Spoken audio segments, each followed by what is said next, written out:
من كام يوم صلاح ابو المجد قال تصريح جديد من تصريحاته اللي بتثير الجدل. قال ايه يا صديقي؟ ان انت لو خلاص بتقرب من سن ال30 ومش بتقبض في السنه حوالي نص مليون جنيه يبقى حرام عليك نفسك. وقامت بقى خناقه ما يعلم بيها الا ربنا، ناس كانت بتتريق وبتضحك وناس كانت بتدافع وبتقول اسباب. وانا بحب الخناقات بقى من النوع ده يا صديقي، عشان الواحد من هنا بيعرف يطلع فرص. بتبدا تشوف بقى واحد صاحب شغل فبيبدا يتكلم ان هو بيدي مرتبات قد ايه، فبتعرف السوق ماشي ازاي. تبدا تشوف ناس بتقدم لك نصايح عشان تحقق الكلام ده. فمن ضمن الكلام اللي بيتقال لقيت تعليق مهم جدا. لقيت شخص بيقول ان الكلام ده منطقي، لانك لو شغال في شركه محترمه من اللي بتدي مرتبات محترمه انت هتوصل لاكتر من نص مليون جنيه في السنه. ولما فكرت في الموضوع لقيت ان دي حقيقه فعلا يا صديقي. الشركات المحترمه يا صديقي اللي جوه مصر، مش بكلمك عن بره مصر، بتدي الحديث التخرج مبدئيا كده حوالي 10000 جنيه مرتب، وقابل للزياده على فكره. برضه مش فاهم يا طارق عايز ايه من كل المقدمه الطويله دي؟ زهقتنا، عايز ايه؟ خش في الموضوع بكل اختصار يا صديقي. انا جاي من النهارده اقول لك لو انت لسه طالب وبتدرس، او انت خريج لسه جديد، او انت حد عايز يعني يدخل سوق العمل،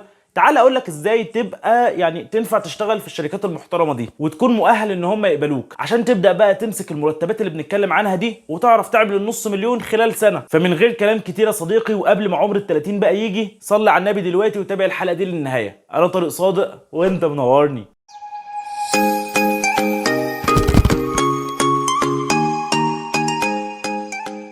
السلام عليكم ورحمة الله وبركاته، اهلا بكم فيديو جديد. معاكم طارق صادق. بفكركم ان احنا هنا في القناة بنقدم لك محتوى مفيد بشكل بسيط وخالي من كل الكلاكيع، فما تبخلش عليه باللايك الحلو بتاعك وكمان السبسكرايب. وتعالى يلا بينا يا صديقي نتكلم عن ايه هم بقى المهارات المطلوبه بجد في سوق العمل عشان تشتغل في الشركات المحترمه دي، ومش كتير هيقول لك عليها. انا هقسم الحلقه دي يا صديقي لنوعين. النوع الاول مهارات شخصيه، دي مجموعه من المهارات لازم تكون في شخصيتك. اما النوع الثاني هيكون المهارات بقى المطلوبه في العمل اللي انت بتعملها بايديك. وتعالى نبدا باول حاجه، المهارات الشخصيه. اول مهاره معانا يا صديقي هي مهاره التعلم المستمر. الشركات بتحب النهارده ان اللي يجي لها ده يكون جاهز، مش لسه محتاج يتدرب ويتعلم، ده بنسبة كبيرة يعني. عشان كده هتلاقي اعلانات كتير بتقولك مطلوب حد حديث التخرج وعنده خبره سنتين ثلاثه. فانت بتقعد بقى تفكر ازاي حديث التخرج وازاي عنده خبره سنتين ثلاثه؟ ده لانه شغال على نفسه من وهو لسه في الكليه. فمن وانت دلوقتي يا صديقي اشتغل على نفسك وتعلم اكتر وافهم اكتر عن المجال اللي انت عايز تشتغل فيه، وخلي عندك قابليه دايما ان انت تتعلم كل حاجه تنزل جديده في المجال بتاعك، لانك بالشكل ده الشركات هتبقى بتتهافت عليك، لانها عارفه ان الشخص ده بيطور من نفسه اول باول، مش محتاج كل شويه نصرف عليه كورسات جديده ويبدا يكلفنا. من الاخر كل ما الشركه تشوفك ان انت حلو وبتقدم مستوى حلو ومش بنصرف عليك كتير هيبقوا مبسوطين منك جدا. تاني مهاره لازم تكون فيك هي مهاره المرونه والتكيف. يعني من الاخر مطرح ما الشركه تحطك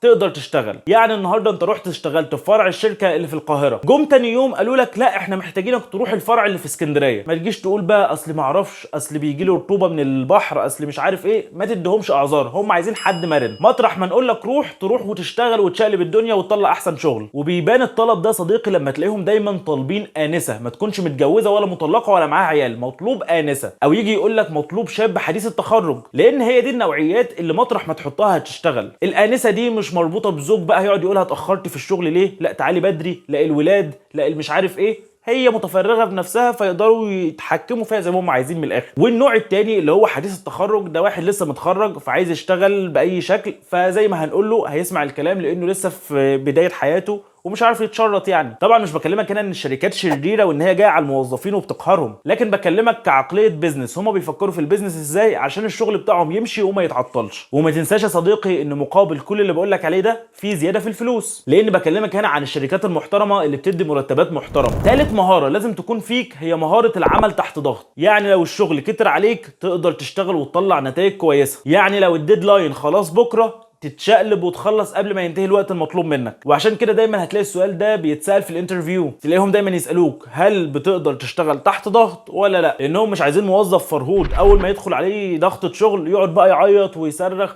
ويسال المدير اعمل دي ازاي واعيد دي ازاي، هيشغلنا بقى ويقرفنا ليه. احنا عايزين حد جامد كده وبيتحمل كل الحاجات دي. رابع حاجه واخر حاجه معانا في المهارات الشخصيه هي بقى الحاجه اللي لما لك كل دول، وهي السوفت سكيلز. شفت العمل تحت ضغط والمرونه والتكيف وكل الحاجات دي كل الحاجات دي اصلا اجزاء من حاجه كبيره جدا اسمها السوفت سكيلز، فقلت احطها لك رقم 4 عشان اجمع لك كل الحاجات التانية اللي هي مهارات زي التحدث امام جمهور وحل المشكلات وتنظيم الوقت وغيرها كتير. كل المهارات دي يا صديقي كل ما يبقى عندك منها اكتر كل ما قابليتك ان انت تتقبل في شركات زي دي بتكون اعلى. وطبعا بفكرك ان احنا عملنا حلقات قبل كده عن السوفت سكيلز تقدر تروح تشوفها، ولو عايزين حلقات جديده نتكلم فيها عن مهارات مهمه في السوفت سكيلز اكتبوا لي تحت في التعليقات وانا عينيا الاثنين ليكم. وبالمره يعني وانت تحت ما تنساش تعمل لايك، اعمل سبسكرايب، شارك الفيديو ده مع الناس اللي ممكن يستفادوا، ولو لسه مكمل الحلقه لغايه هنا انزل اكتب لي تحت في التعليقات رقم 44 عشان اعرف مين صاحبنا البطل اللي مركز معانا في الحلقه ومكمل معانا لغايه دلوقتي. خلصنا يا صديقي المهارات الشخصيه، تعالى بقى نتكلم عن المهارات العمليه، الحاجات اللي لازم تكون موجوده معاك عشان تشتغل. رقم 1 يا صديقي هتلاقي ان اغلب الشركات دلوقتي بتطلب حد يجيد استخدام الحاسب الآلي. يعني ما ينفعش النهارده تكون 2024 وبنتكلم عن الذكاء الاصطناعي والبرمجه وكل الكلام ده وانت لسه ما بتعرفش تشتغل على الكمبيوتر. لازم على الاقل النهارده صديقي تكون بتعرف تشتغل على برامج زي برامج الاوفيس، الباوربوينت والاكسل والوورد وغيره. دي النهارده بقت اساسيات عشان تشتغل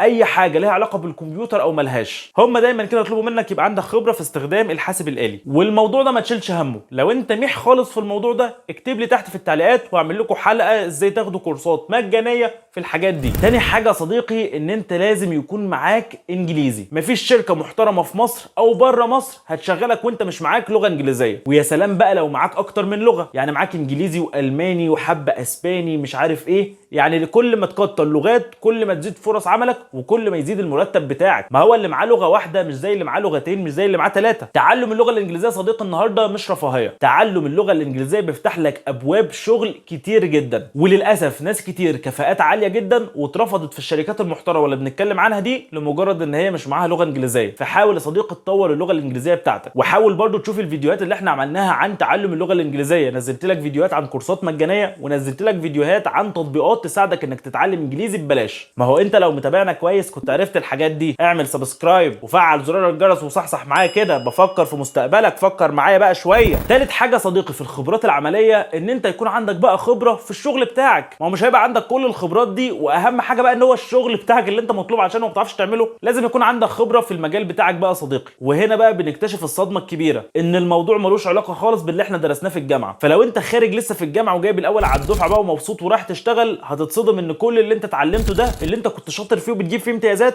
مش بتطبق في ارض الواقع. فنصيحتي ليك يا صديقي لو انت دلوقتي لسه طالب حاول تنزل في الاجازه الصيفيه وتشتغل بايدك في المجالات اللي انت مهتم بيها. ده حتى يا صديقي طلاب المجالات الطبيه مش بيدوهم التخرج بتاعهم ولا بالشهاده بتاعه التخرج غير لما بينزل سنه امتياز، بينزل يشتغل بايده الاول، لان هم عارفين ان المنهج النظري اللي خدوه في الكليه مش كفايه ولازم تنزل تطبق بايدك. ولان الموضوع بس متعلق بحياه او موت ما كانوش نزلوهم. فناس زي بتوع تجاره واداب وفنون جميله وكليات كتير جدا يا صديقي انت مش بيجي لك الفرصه ان الكليه بتاعتك هي اللي تنزلك تدريبات، ولذلك لازم انت في الاجازه الصيفيه تنزل تدريبات على طول. ولو مش عارف ازاي تلاقي تدريبات للمجالات بتاعتك حاول تكون معانا على قناه التليجرام، هسيب لك اللينك بتاعها تحت في وصف الفيديو. الكلام اللي مكتوب تحت الفيديو على طول دور فيها تلاقي لينك قناتي على التليجرام. ان شاء الله في الاجازه الصيفيه من وقت للتاني هبدا ابعت تدريبات لاكتر من كليه. زي من فتره قريبه لو انت معانا كنت بعت تدريب كامل لبنك مصر، فدور على اللينك يا صديقي وتعالى لنا على التليجرام. وبس كده يا صديقي تكون حلقه النهارده تمت بحمد الله. اتمنى انت كمان تكون دعمتنا باللايك الحلو بتاعك، عملت لنا سبسكرايب جميل زيك، يعني دعمتنا يعني من الاخر دعم كويس. حاولت في الفيديو ده اجمع لكم اهم الحاجات اللي سوق العمل محتاجها بجد. حاول تسمع الفيديو مره واثنين وثلاثه وتكتب ملاحظاتك يا صديقي وتبدا في مشوارك ده من دلوقتي عشان يوم ما تيجي تتخرج لو انت لسه طالب تكون متخرج وانت بتدعي لي لانك كنت متخرج وانت ملاقي الشغل على طول لانك مناسب لسوق العمل. واهم حاجه لو كملت الفيديو لغايه هنا انزل اكتب لي تمت بحمد الله عشان اعرف مين صاحبنا البطل اللي كامل الحلقه دي للنهايه. اتمنى الفيديو يكون لطيف وخفيف وتكونوا اتبسطتم. كان معاكم طارق صادق والسلام عليكم ورحمه الله وبركاته.